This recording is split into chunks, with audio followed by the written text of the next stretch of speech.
You're listening to the Faith and Other Oddities podcast, brought to you by the Raven Creek Social Club, where we talk about faith and other oddities.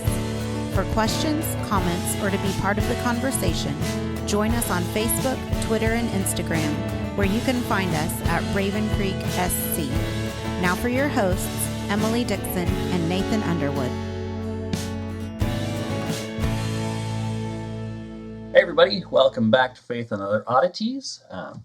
It's good to be here. I'm excited. This is a momentous occasion for our YouTube crowd because this is quite possibly the last episode where the TV trays are going to be featured. I mentioned a couple episodes ago that I was going to get lumber to build a desk for all of our studio stuff, have us a nice workspace over here. So I'm super excited about that. So next time you tune in on YouTube, you'll probably see the desk that I was able to build. The fruits of your labor. Yeah, I'm finishing up the construction of that today. I built the top. I've got most of my cuts done. I still have to put the legs on it. Then of course sand and stain it, and then we should be rolling. So I'm being excited. All carpentry, or is that word? Doing all your carpentry work. Yeah. Well, I mean, I'm not like a great carpenter. As long as everything's on a 90-degree angle, I'm pretty good. I can glue and screw stuff together. So that's. Well, that's 90% of it right there. Yeah. So but I love it. It's coming together great. It's poplar. It's got a great grain, and I think once we get the stain on it, it's just gonna pop right out. I think it's gonna look really good. It's not perfect, but I've been enjoying it. So and I like woodworking. Like, I'm not fantastic at it, but I love doing it. So it's a lot of fun. I've got to do some of it when I converted my bus. It's like, oh yeah, this is actually something that's doable. It's not some great foreign mystery. It's a puzzle, and it's a useful puzzle. Yeah, and it is. That's kind of how I see it. Everything, and like I said, there are things that if I do ever build another one, I will do them differently. But I would first have to have a need for said desk. So I think this one is going to do all the work that we need it to do. And I can't wait for unveiling it. So sorry, I just have to this is just something I'm really excited about. Yeah, and maybe hopefully I'll be in studio for that one. Hopefully you'll be here next time because that's going to be, that'll be 5 episodes as far as airing. So there's plenty of time for you to get up here and do some recording. Yeah, just need to get time to write up some more notes. So yeah. And I'll have new books. Yay. So, But yeah, this is going to be an interesting episode because we're actually going to step away from the text for a little bit, and we're going to look at some ancient Near Eastern context for what's happening with David. And I am really, really excited. I did not expect to find as much information on this as I did. And I literally had to cut myself off at a certain point because this is just a really well-researched part of the ancient Near Eastern world. And we've got so many great archaeological finds to verify and confirm different speculations. And so I wanted to bring this in because I think it's going to help us understand as we move forward. Because normally I would have, done this as a wrap-up episode, but I think that we need it as the story progresses. So okay. I am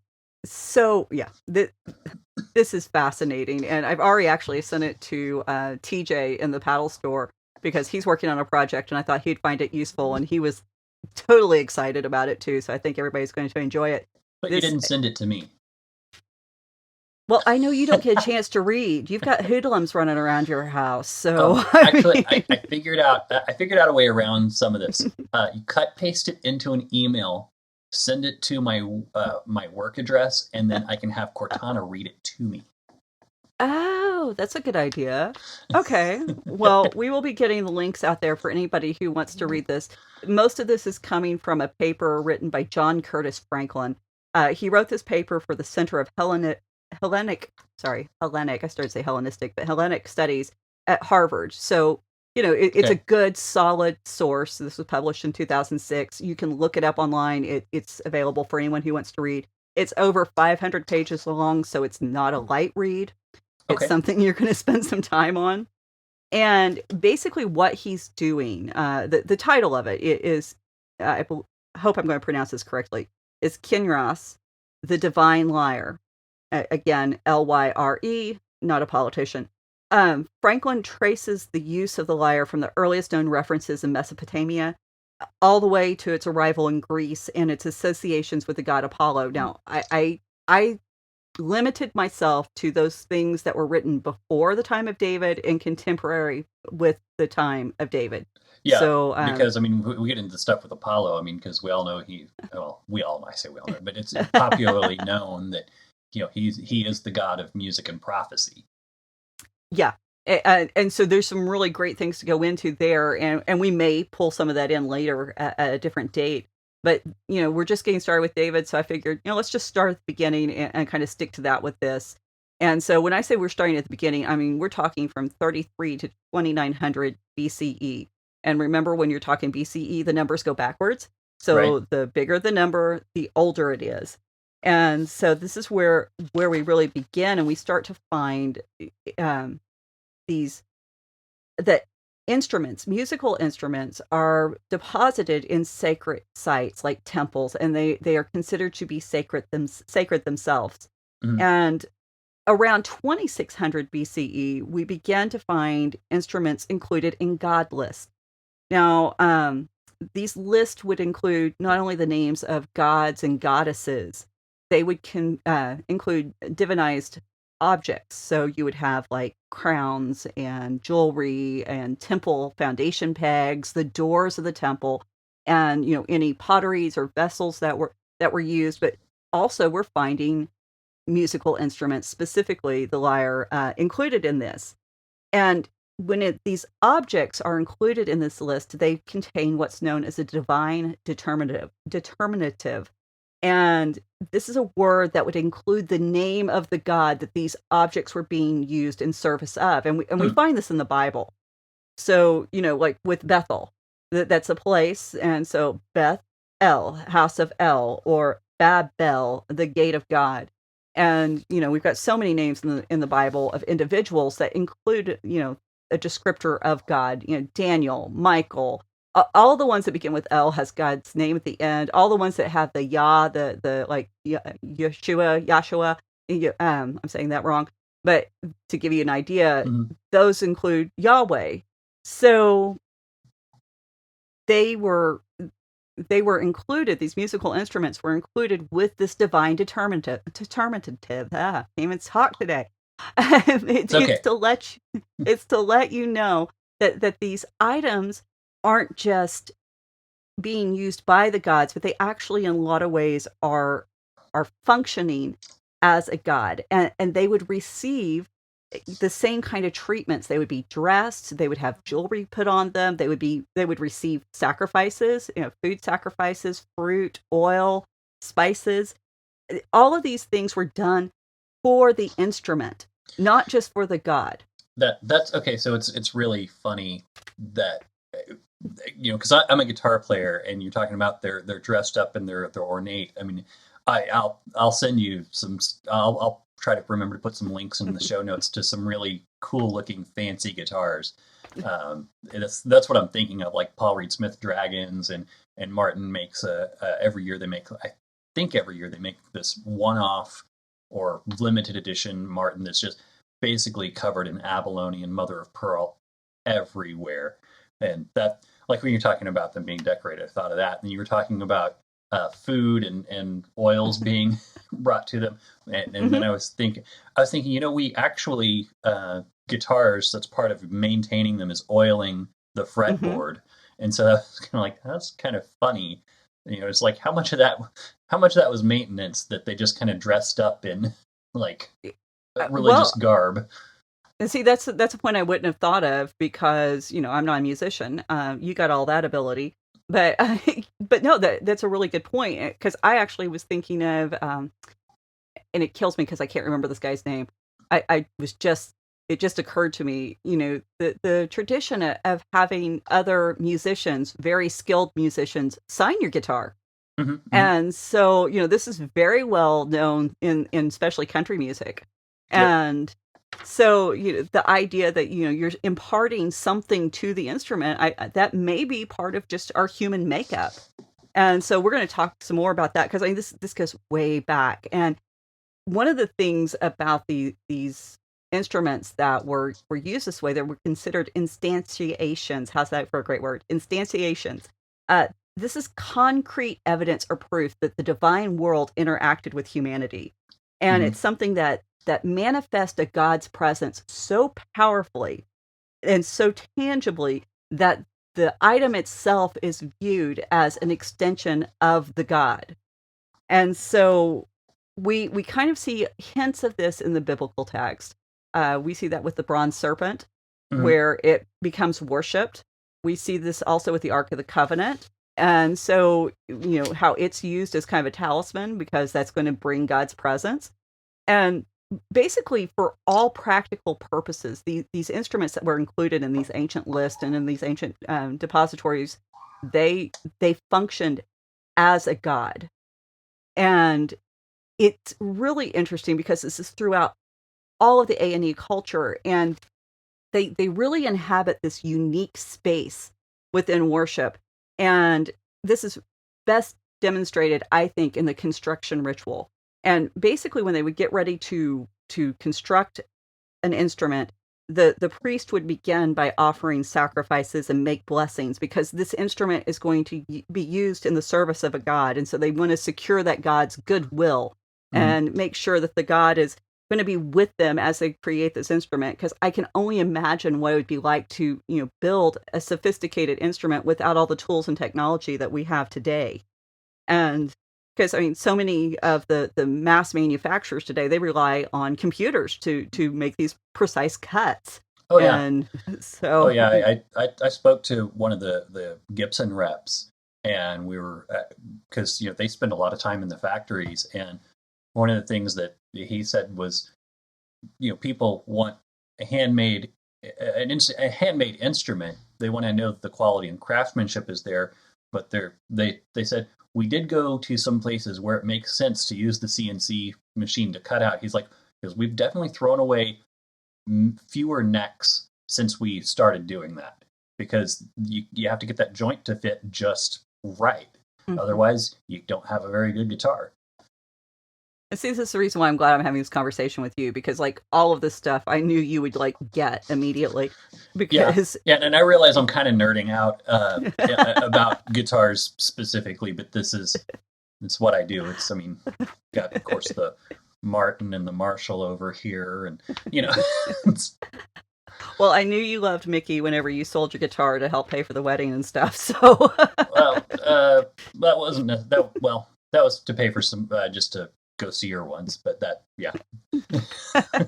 So when you're willing to give it up for whatever reason related to her, I mean, that's a huge statement. Yeah. But yeah, these guitars are, sorry, now you got me saying guitar. These instruments, part of the reason why the sacrifices were offered too is because these were specifically going to be used in service of the gods. They were supposed to subdue and soothe these angry gods, and they're also supposed to be used in communication with the gods. And now, when the sacrifices were made, often parts of the animal sacrificed became a part of the instrument. And so there's a certain duality in how the instrument is viewed, because it belongs to both the world of the living and also the world of the dead. A good example of this would be, if you kill a bull to make a drum, now its skin becomes part of the drum, but then the heartbeat of the bull is seen as still being inside the drum. It still inhabits the drum. So the bull's not gone. It's just been transformed into a useful item for worship.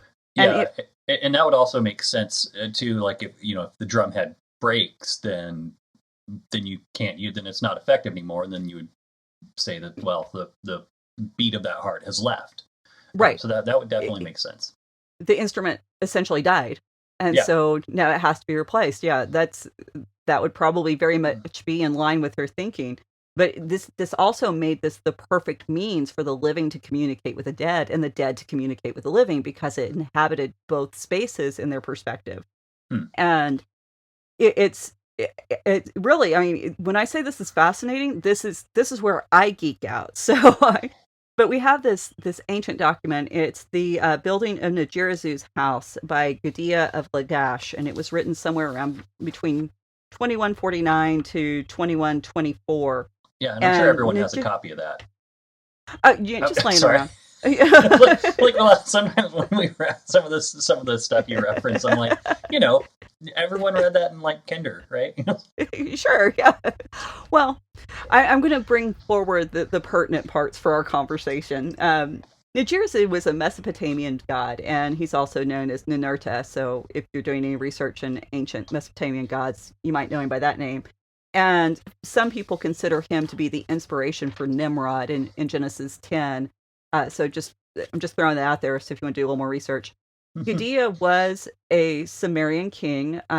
He lived in Lagash, a Sumerian city, and there's this highly detailed account of Gudea's building of Najirazu's temple. And at the end, the climax of the story is when Najirazu arrives, and he arrives with this royal retinue that's made up of divine beings. And whenever it's described, there's actually this description of these divine beings being elements of the temple, like, the foundation pegs and the doors and the ceremonial bowls and all of those things. Mm-hmm. But one of the beings that comes with him is Samgal Kalama. And he's a lesser deity, so he's not, one of the big leagues, but he arrives with Najirazu, and he is the god of the belong. And he belong is a musical instrument, and he serves as the musical director of the temple. How's and his spelled, duty that instrument? Balang.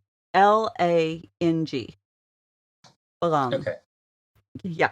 This is what I've not heard of. But go ahead. Yeah. Well, hang in there, because you'll know what it is here in a moment. His duties are listed as soothing the heart, soothing the spirits, drying the weeping eyes, and banishing the mourning from the heart, grief from the heart.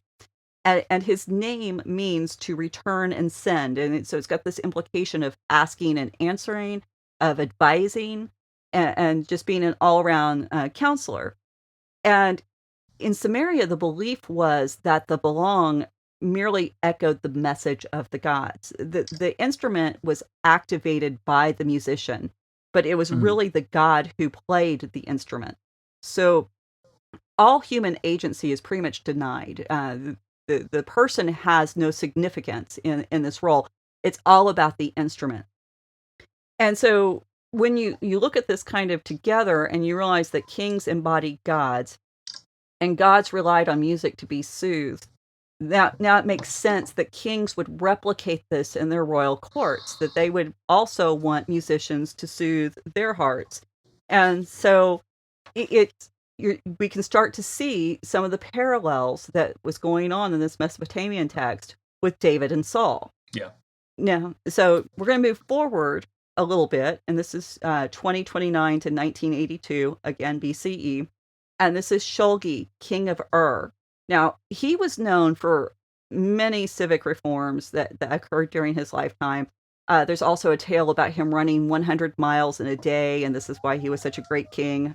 What, how that makes you a great king, I don't know, but evidently it was important back then. He is also noted as an accomplished lover to the goddess Inanna. So, very connected with that idea of kings being associated with divine beings and having that intimate contact, literally. It's said that he exhibited his divine perfection, that's a quote, divine perfection, through his command of music. He is celebrated for developing a musical culture during his time, and he supported it directly. He gave money to schools and to have music taught and to build instruments. And he said this of himself. And I love this because you want to talk about, humility. This guy was filled with it. My diviner watches in amazement like an idiot. That's what he says of his diviner. Who's his diviner? His diviner's the guy who plays the instrument to speak on behalf of the gods. So we're starting again. We're seeing this reinforced imagery of diviners, of being able to speak to God, of kings being participants within the music culture, and we find in Samaria that the word for this instrument is built on a root. And if we were to transliterate it, and remember, transliteration is where you take the letters from one language and replace them with the letters from another language that sound the same. So if we took the Sumerian language and put them in English, it would be KNR. In Hebrew, this is pronounced Kenor, and it appears 40 times in the Old Testament. And we find it also in the Apocrypha, we find it in Dead Sea Scrolls, we find it in rabbinic literature. It's mentioned in the context of Psalms. It's mentioned in royal praise poetry, triumphal processions, exorcism, ecstatic prophecy, and laments. And so we see this not just within biblical writings, we also see this in other cultures, this Kenor showing up in the same context in Mesopotamia, in Canaan, Sumerian, Ugaritic. All of these cultures shared this together. And the Bible acknowledges that the Kenor it predates the flood, actually, and it was invented outside of the covenant community. Matter of fact, the Bible says that it was invented in Genesis 4:21 by Jubal. Now, Jubal's the 7th generation from Adam, and it says that he was the father of all who played the lyre, the Kenor, and the pipe. In that same chapter, we find Jabal, who's the full brother to Jubal, who's the father of all who lived in tents and have livestock. We also find Tubal Cain, which is Jubal's half-brother. He's the forger of all instruments of bronze and iron. And we have Naamah, who is Jubal's half-sister, full sister to Tubal Cain. And we're going to come back to her in a minute. But these guys were the 7th generation from Adam through Cain. So to give some context to that, Enoch is the 7th generation through Seth. So we're looking at the same time period here. And I do want to point out there is actually, I don't know if you're going to mention this, but I know that there have been places that use that genealogy, that they were descendants of Cain, to talk about how certain instruments are evil. Yeah, and so I don't know if you're going to talk worship. I didn't know if you're going to talk about that, but it's false. It's just a ridiculous argument. It really is, and I was not planning on going there because I did not think about that. But I know you've been more in the middle of that discussion than I have. Yeah, that was a discussion and arguments that I've had over the years with different people, and just trying to work out, like, okay, what is acceptable in worship, and a piano and an organ. That's it. Yeah, and don't open the piano to let everyone see there's strings in it. That's right. Just scandalous. Or that you plug the organ in. Exactly. So. Well, not all of them. Yeah, just most of them today. So, most of the ones, which I'm sure organists really appreciate. Yeah, definitely. But yes, the thing is, the Bible never tries to hide that this is an instrument that came from an outside culture, that this is not part of Israel as a nation, or even through the line of Abraham or any of that. But what the significance of this particular text in Genesis 4 is, we see this connection between music, metallurgy, and nomadic shepherds. All three of those things are put together as being part of the same family legacy. And it's really interesting because we have this Egyptian tomb painting that depicts this nomadic family with livestock and with metalworking tools and the lyre specifically. And so this has led to some speculation that this is an Egyptian depiction of the descendants of Cain traveling to Egypt. So now, I said we were going to come back to Naamah. Naamah, according to rabbinic again, rabbinic lit is not part of the Bible. This is tradition outside, but sometimes it helps kind of paint a fuller picture and kind of give some ideas of what some thought processes were. Now, she was supposed to be a famed drum player, and it was said that she used her musical skills to subdue and seduce demons, which has some really interesting implications when you move to Genesis 6. Yeah. So, yeah, and I'm not going to go off into that because it is just traditions, but I do think it's just interesting to note. Now, what we do want to point out here is that the lyre or the kinnor is not a harp, and I know that that's very popular, imagery for David, that he played the harp, and so somehow the harp is a more holy instrument. It's what we're going to be playing in heaven, when we get our wings and our white robe, all of which is false. I'm being sarcastic. But the Septuagint does take the time to make the distinction whenever it translates this Hebrew word. It uses the Greek word for lyre, not for a harp. And the Greek was very specific because we even have different kinds of lyres. There's an Eastern lyre and there's a Western lyre. The Eastern has a flat resonator at the bottom, and the Western has a round resonator at the bottom. And the dividing line for that was Cyprus, which I'm sure Becca could give us some really great insights on why that might be important. But I'm not that person. So in Qumran, we find that the lyre is used symbolically, and it's described as being 10-stringed, and that's to represent 10 tactical groups who are engaged in war. This is specifically found in the War Scroll. Now, David would have played a 7-string lyre. At that point in time, we know that's how it was constructed, and we find from Rabbinic Lit that they make a specific note that an 8th string was added during the Second Temple period. Now, you probably know why an 8th string would be important for playing, where I don't. But their reasoning was that was to anticipate the coming of the Messiah.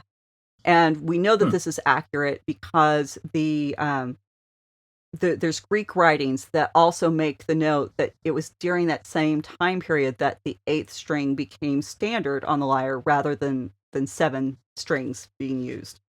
So, yeah, and it's like, well, there's 8 notes to an octave. That's kind of, I mean, to me it makes sense, but... Well, I mean, in a lot of Western European music, you're going to have that, but I don't know if that's far enough to East where they're doing more of the microtonal stuff or not. I would have to do more research on the music specifically. So yeah, you just totally lost me with that. Okay, so well, I mean, we divide our, I mean, in the West we divide the frequencies into like 12 notes with the sharps and flats, but a scale will have, generally you'll play the 8 notes that go together.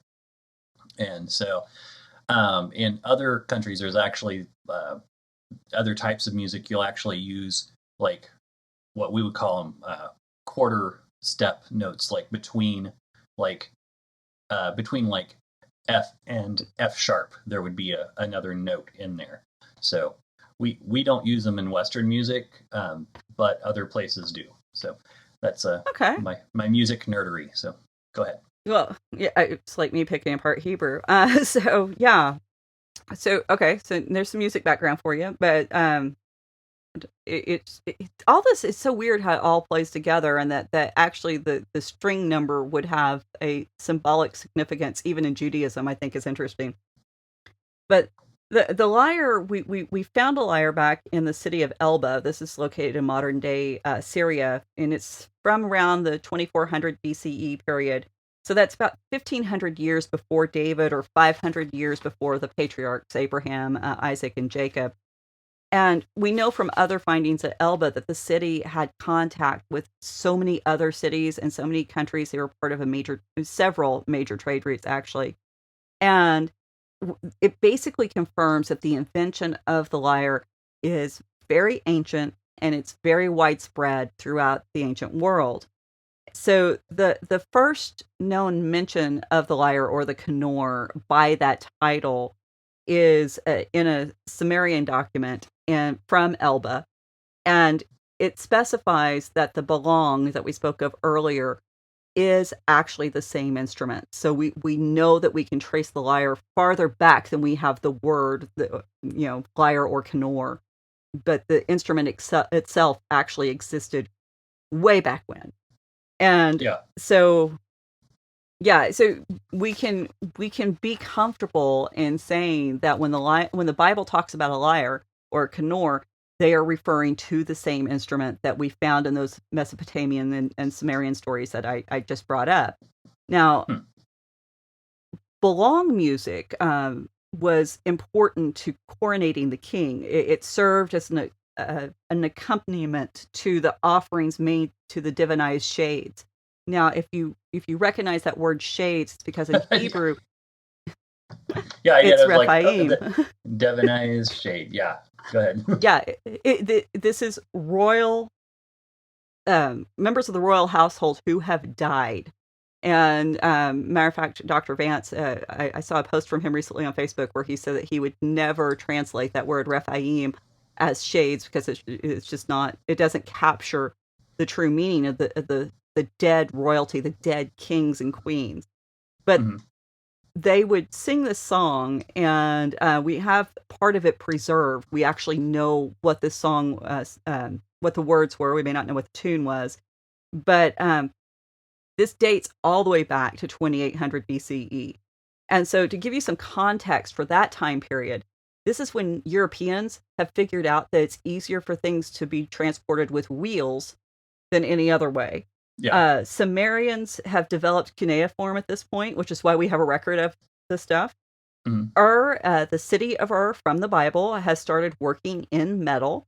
And this is about the same time that Abraham would have been packing up to leave. So it's also during this time we start seeing even more references. This is the Amorite age. Mari, which is a Syrian city, was conquered by the Amorites, and later it's going to be conquered by Hammurabi. So if you remember your high school history lessons, there's a place to tie into that.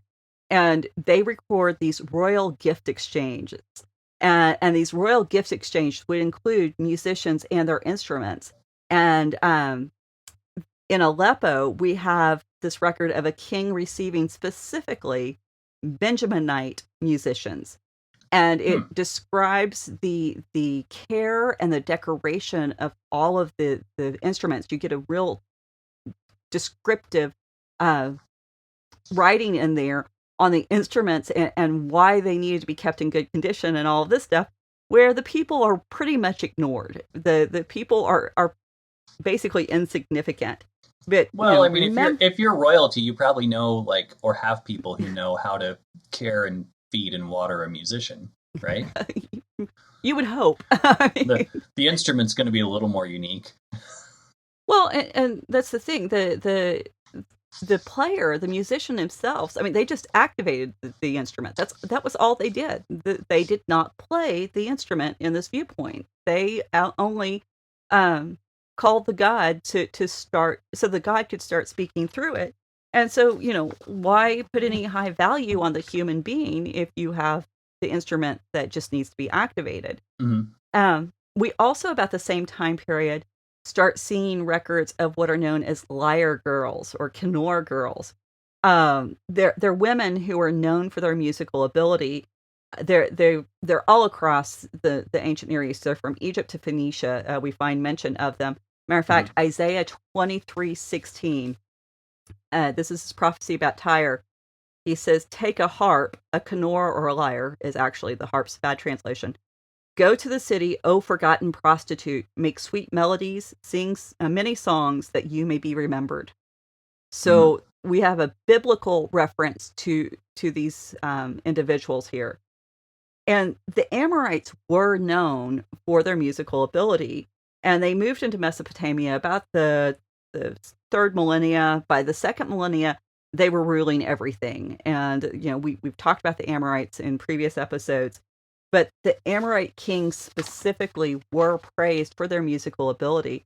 And they used, the Amorites used music as kind of propaganda, political propaganda, to placate the Mesopotamians and really legitimize their claim to rule. And aren't you glad they do that kind of thing anymore? Right? Yeah, they were experts at it, and it's really fun to kind of see how the Amorites went from these, invading barbarians that were crude and not well respected to somebody worthy of rule in just a very short space of time. Speaking from this time period, and we also have these echoes in the Amorite community that go back to Genesis in the Genesis 4, where we have nomadic wanderers who are good with metalwork, because the Amorites were good with metalwork, and musicians. And so the Amorite influence was really felt in the king list. And the king list began to be recorded in songs. And so you wouldn't just, memorize and Joe beget Bob and Bob beget George. You would sing them. And so that's the way you would remember who these great kings were. And so it's interesting that the Amorites used this music to placate the Mesopotamians, solidify their claim to the throne. But then when Hammurabi comes in and conquers the Amorites, then he actually does the same thing. He uses music, and because he's using music and is able to recount his history and connect himself with this great tradition, he legitimizes his claim at that point in time.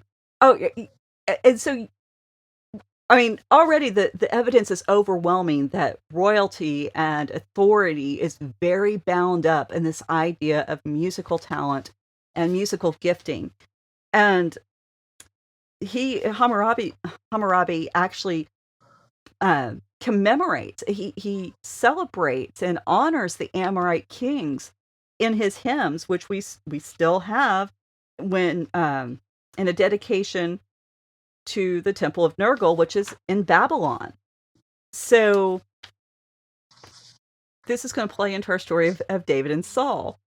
And the fact that music is being played, it's not just accompaniment music. This isn't music. Right. God is actually participating. Whatever God they're praying to, their God is actually participating in the event. And so to have the God there and offer their blessing in beautiful music was evident that this king deserved to have this position. Mm-hmm. So in the Ugaritic, we have the Baal songs, and these are sang to Baal by Anat, and she is accompanied by a lyre. That's what she plays. Mm-hmm. And we've got several kings commemorated, several heroes, but the kings specifically are remembered as having been, or they're remembered because they're still playing their lyre in the afterlife. It's somewhere in whatever underworld that religion has a concept of. They are still actively engaged in making music. And when the king would die, the music of the lyre would be silenced and would not return to the city until a new king was enthroned. And so, yeah, and Isaiah 14, 9 through 11, listen to what he writes. Sheol beneath is stirred up to meet you when you come. It rouses the shades, again, bad translation, that's Rephaim, to greet you. All who were leaders on the earth, it raises from their thrones. All who were kings of the nations, all of them will answer and say to you, you too have become as weak as we are. You have become like us. Your pomp is brought down to Sheol, the sound of your harps, lyre, Kenor. Maggots are laid as a bed beneath you, and worms are your covers. So Isaiah is mocking, in that passage, the king of Babylon, the same place that we were just talking about, where the kings were celebrated for continuing to play after they had died. And so, yeah, isn't that, that's a great connection. I was just so thrilled. And it's Isaiah coming head to head with an inscription we have from this Temple of Nergal, where Hammurabi has celebrated his triumph over the Amorites who worshipped these divinized shades, or Rephaim. So now in the Ugaritic, the kings are known as Naim. I'm sorry, it's a really weird word. Sometimes the way they connect vowels are hard to say. But that word specifically actually shows up in the Bible. It's in 2 Samuel 23:1. And David refers to himself by this title. So in 23:1, this is what he says. Now these are the last words. The Naim, actually, I think is how it's pronounced. Naim. Okay. And so, yeah, he says, now these are the last words of David, the oracle of David, the son of Jesse, the oracle of the man who is raised on high, anointed of the God of Jacob, the sweet psalmist of Israel. Now, the ESV translates that word here as sweet, but it's the same word. It's that Naim, and it's actually the same root word as Naamah. Remember back in Genesis 4, the sister of Jubal and Jabal and Tubal-Cain. So David specifically connects his ability as a musician to have God's words put on his tongue. And he's citing his ability as one of the reasons why he's king. And he continues his song, he reaffirms that his royal line is secured through the covenant between God and David, as evidenced through David's musical ability. And, he's affirming God's presence because he can make these songs. And he's reflecting a very well-known theological principle that all of the ancient world would have understood. And, we have some very obvious parallels with the Ugaritic. The styles of the songs, for one, are undistinguishable. If you compare the Ugaritic and David's Psalms, they're going to line up kind of in subject matter, in tone, in rhythm. So you would not be able to tell one from the other unless you're looking specifically at what the words are saying and which God they're appealing to. We have that connection between the kings and the musical guilds. David, he established musical guilds. He sponsored them. He gave them he gave them the money to be supported. But he constructed musical instruments himself. We have that in 1 Chronicles 23:5 and Amos 6:5, where the construction of instruments is actually attributed to David. Now, a little short note here. Evidently, some of the people have read this passage as meaning that David invented these instruments. He didn't invent them. He adapted them and took them from these pagan settings and brought them very much into the worship of Yahweh. And he instructed the priest on how to play. And Solomon is known as a musician who inherits David's ability. And this is one of the things that the next king would inherit that ability. This is the reason why Hammurabi connected himself back to those Amorite kings. Now, a couple of quick notes on Solomon. Traditionally, there's over 1,000 psalms attributed to him. Psalm 72 specifically is attributed to him. There's a pseudepigraphal book that's out there called Psalms of Solomon, probably not actually written by him, but attributed to him.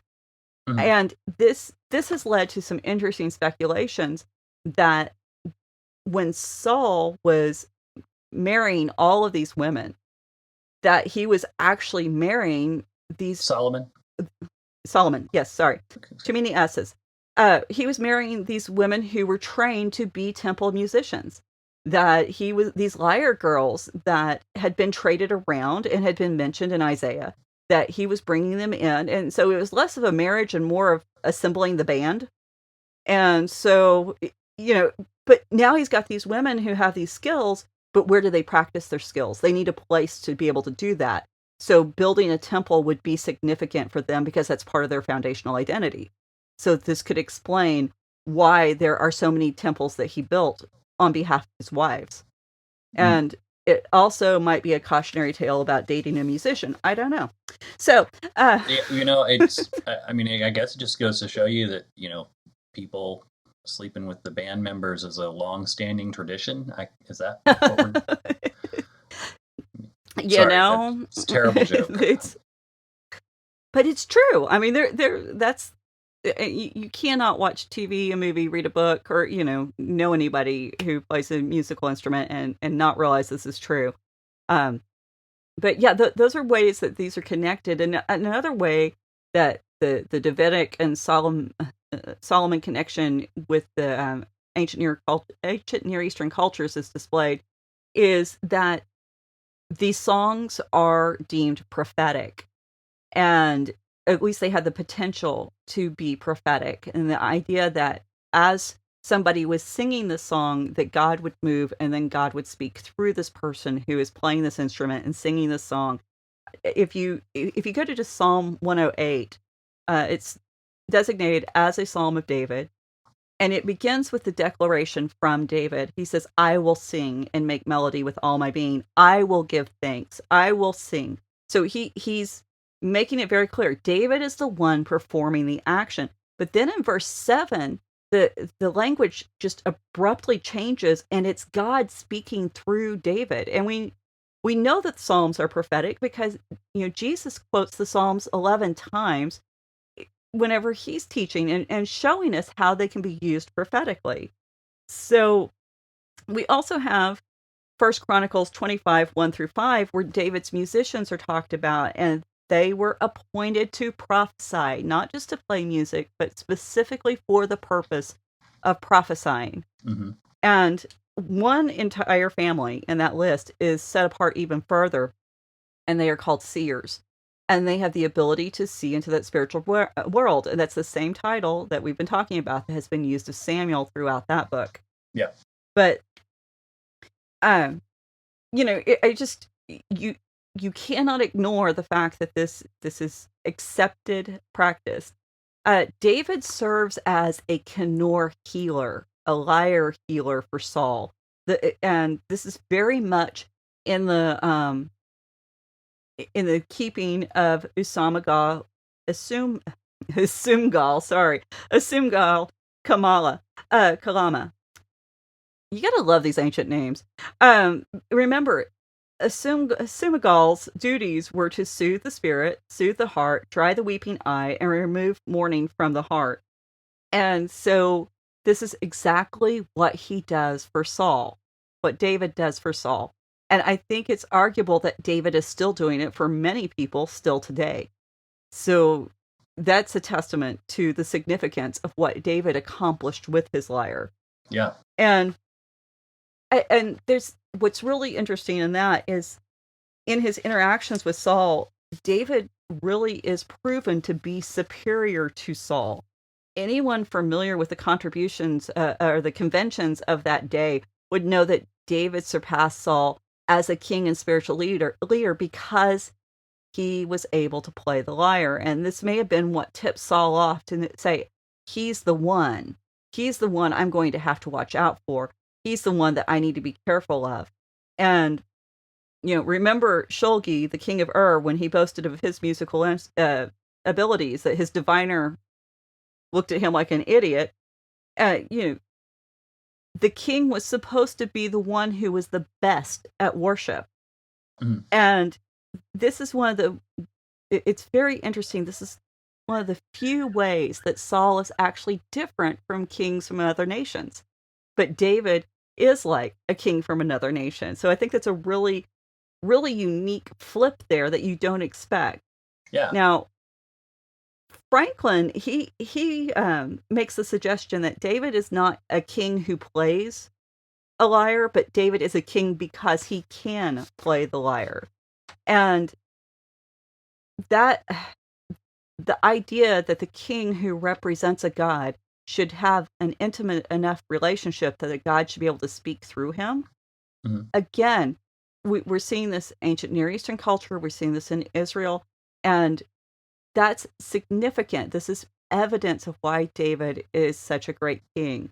So when Saul dies, David makes a public lament for the fallen king. So now we're back to Hammurabi and his lament over the Amorite kings that he had conquered. And we have that connection once again. But remember, that wasn't just a lament. It was that connection and formal claim that says, here I am. I'm a new king. I'm returning music to the country. I'm returning music to the kingdom. This is what makes me worthy to be a king. And so David does that, and he does so well that the rabbis actually claim that there's an eternal feast where David is sitting opposite from God, leading choirs of angels playing on his lyre. And this is, David's lyre is retained still in worship. It was not something that, oh, that's pagan, we can't have anything to do with that. It becomes a useful tool. Yeah, well, and I think that's kind of interesting.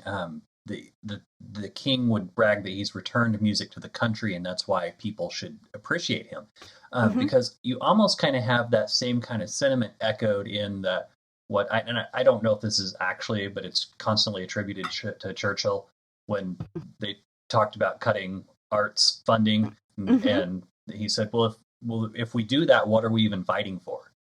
And so I kind of, to me, I kind of see a parallel to that same kind of attitude that these are things worth investing in your country and your nation.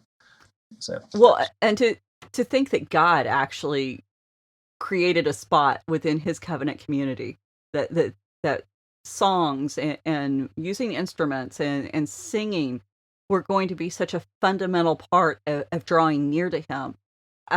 It's pretty incredible.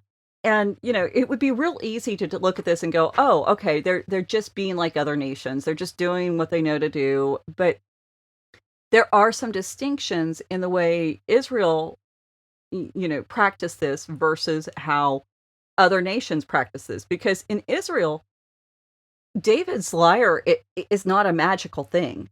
It's not an extension of God. If anything, it's an extension of David. And he's the one, David offers himself to God in this act.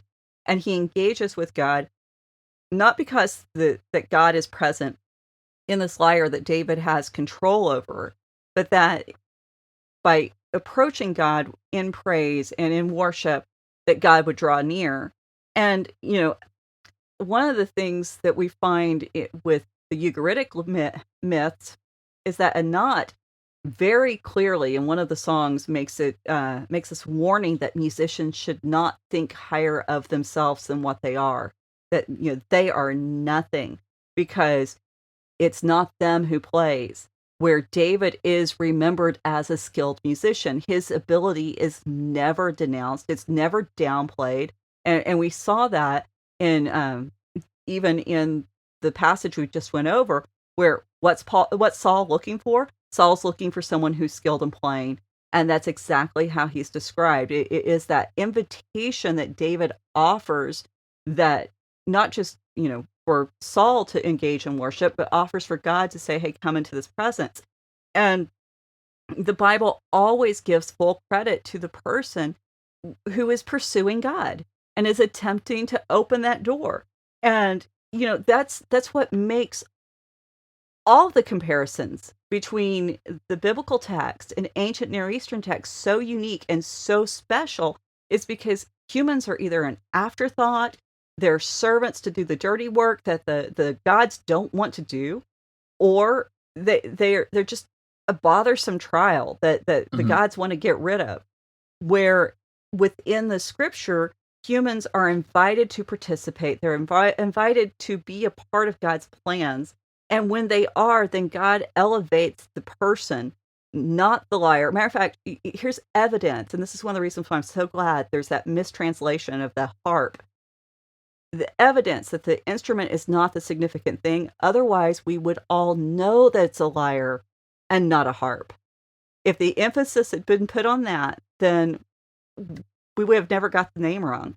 But because the significance and the emphasis is put on David, then this is why we could forget what he was playing, and it doesn't really matter what the instrument is. The fact that David was skillful and disciplined enough to learn it and was willing to participate in this event, that's what makes it important. And that's the thing I think we need to take away from this as Christians, is that it is about the individual, and it's about the individual who's willing to work to do any kind of act of worship with skill and with excellence. And that's an important attribute that I think overall those of us in church have often forgotten.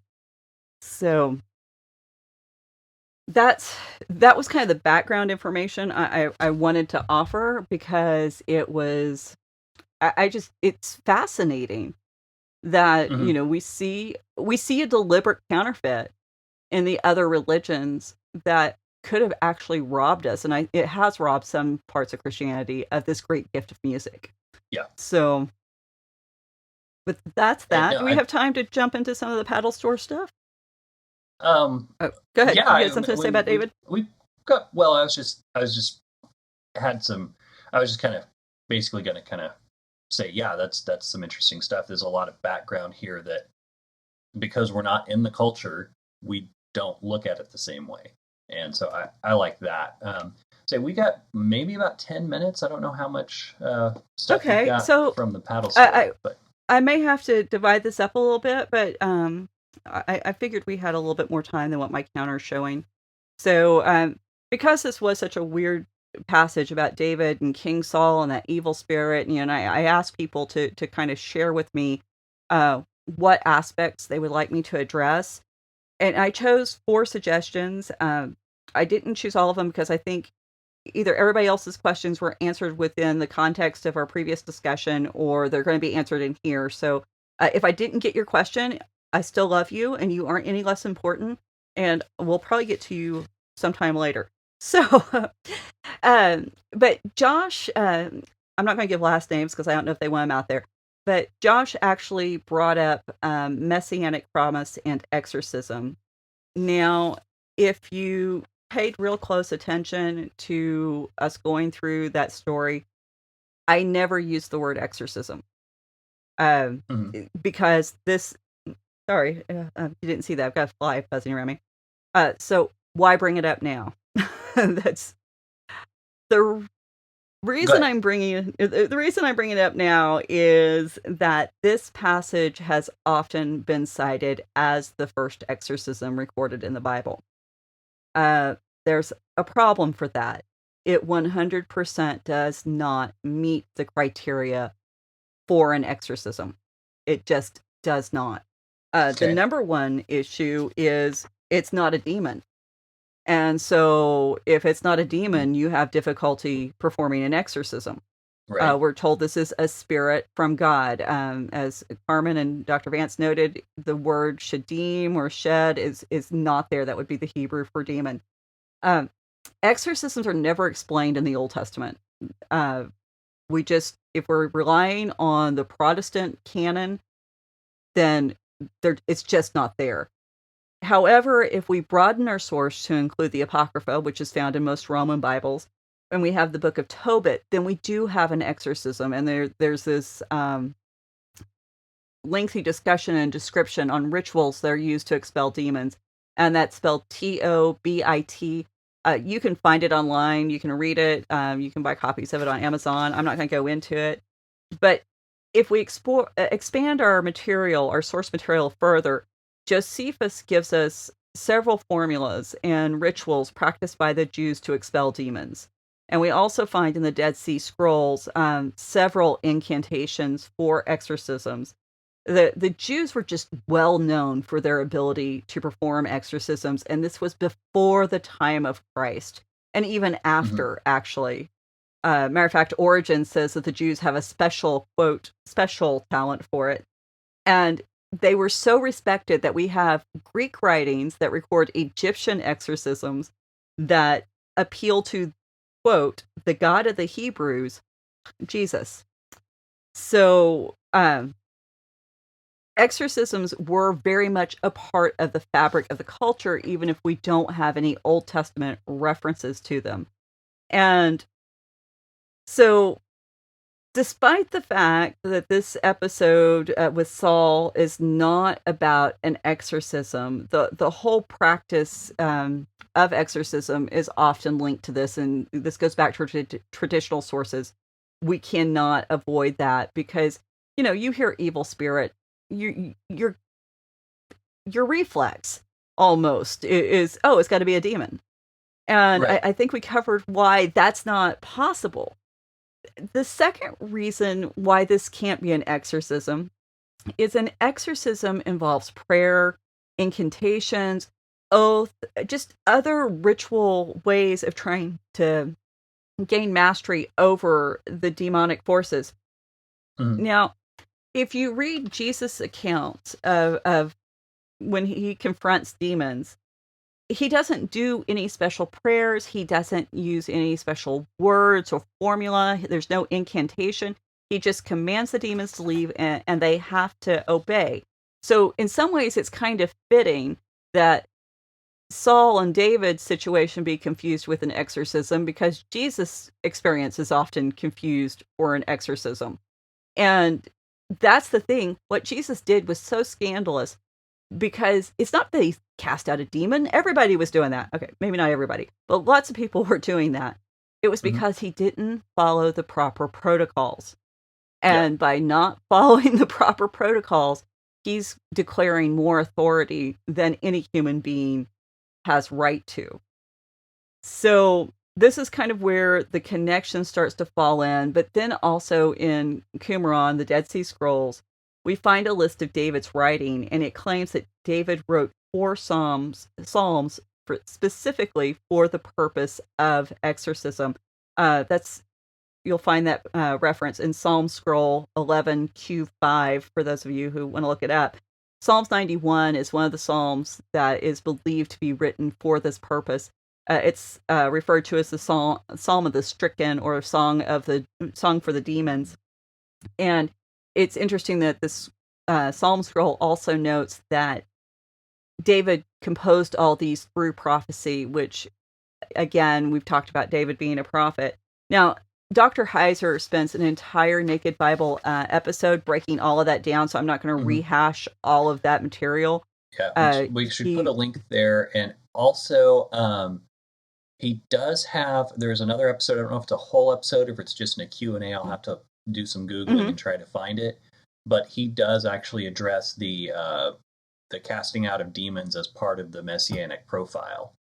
That's episode 87. So okay. Yeah. So you already looked that one up, huh? Yeah, I did, and it's great. And so I think if you're really interested in it, then by all means, check it out. So the only thing I really want to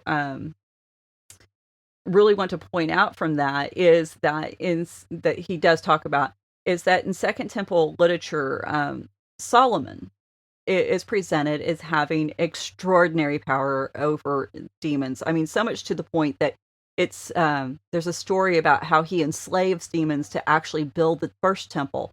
So this is the reason why that temple is so grand and so awe-inspiring, because he had all the skill of these spiritual forces that had, great power. And again, this is a tradition. This is not part of scripture. This is outside of that. But this kind of informs your belief. And the idea that somebody would have such authority over demons becomes part of the messianic hope. And so this is the reason why when Jesus confronts demons in the New Testament, one of the titles we frequently find used is Son of David. So Solomon being the son of David. And we also have, Aramaic bowls with the Aramaic incantation bowls actually referring to Solomon specifically as the son of David. So if you're expecting the son of David, he has to appear with authority over the demonic. And so every time Jesus approaches someone with a demon and he deals with them head on, he's also declaring his identity as the Messiah. And so I want to use one other quick interesting story here before we wrap up, because I know we're going to be pushing out of time. But I found this paper by Raymond Licht. I'm sure it's German. It's called Types and Patterns of Ancient Jewish and Christian Exorcism. This was in the Jewish Studies Quarterly from 2006. And he notes that exorcism, now this is part Heiser doesn't cover, exorcism in Hebrew and Greek is a legal term. It's not a religious term. And it's, right? He immediately had my attention. So it's used in court procedures where the accused is bound by an oath. Now, we find that practice in the Torah where somebody who is accused of something, but there's not a great amount of proof, they're bound by an oath. We find this with the woman who may have been unfaithful, that they're trying to uncover the truth and she has to drink the water. And the practice really can be traced even further back than that. And we also see how this phrase is used, is demonstrated at Jesus' trial. The high priest, he says, I exorcise you by the living God, that you tell us whether you are the Christ, the Son of God. So we see it being used in that legal context, even within Scripture. But Mark does something really interesting. Okay, this just blew me away, because I love it when God has a sense of humor, and this is a great story. So everybody knows the story of Legion. We got the guy in the grave. He's cutting himself, breaking the chains. He's running wild. And, Jesus casts the demon out, and they go into the pigs. So when Jesus is approaching, the demon protests, and he says, what have you to do with me, Jesus, Son of the Most High God? Basically, what obligation do we share? What authority do you have over me? That's what he's asking. But then he continues. This is a demon speaking. I exorcise you by God. Do not torment me. So the demon is saying these words. The demon is using the ritual language of exorcism and appealing to God in order to avoid being cast out. Now, that's insane. That this is what's going on, that the demon is trying to exorcise Jesus. But then Mark takes it further, because in these Jewish exorcism, once you bound something with an oath, then you would try to get the name of the demon. So, this is where the modern day practice comes from that you see in deliverance ministries. We won't go into that. But Jesus flips the script, because he doesn't give the demon his name. Instead, he turns around without any language of an exorcism ritual or oath binding or anything, and he demands the demon's name, and the demon has to give it up. And so the language of exorcism does get flipped. And the fact that Jesus cannot be bound by this oath that a demon is trying to impose on him actually demonstrates that Jesus is superior to any demonic forces. Yeah. And when you carry that forward into the trial before the Sanhedrin, we also have him being greater than any earthly forces. And it's just a great, great picture of how Jesus' authority supersedes anything that we've ever known. And it's brilliant. And so I couldn't get out of here without at least sharing that. So we've got 3 more things from the paddle store that we'll discuss on a future episode. But these are the kinds of things those folks bring up in there. Yeah, no, that's really cool. A lot of interesting information, and I want to be doing a lot of thinking between now and the next episode. So there's lots of stuff I hadn't considered, and lots of trails we can go on. But I do think that's a good place to break. And we will see everybody next week. If you want to have your question featured, you don't even have to be necessarily in the paddle store. Feel free to just send us a DM or a direct message. We'll see what we can find for you. Absolutely. Just being in the paddle store gives you a place to further discuss it and kind of interact more freely. And we got some great experts in there who are happy to weigh in too. So it's a good balanced discussion. But and if you do want to reach out to us, hit us up at Raven Creek SC on all the social media, and ravencreeksc.com is our webpage. You can find us there and send us email directly if you like. And other than that, I think that kind of wraps us for this week, and we'll see you next time, and have a great week. Sounds good. Bye. You've been listening to the Faith and Other Oddities podcast, a Raven Creek Social Club production. Don't forget to follow us on Facebook, Twitter, and Instagram. If you like what you've heard, please write us a review on iTunes, or consider supporting us on patreon.com/RavenCreekSC. As always, thank you for listening, and don't forget to join us next week.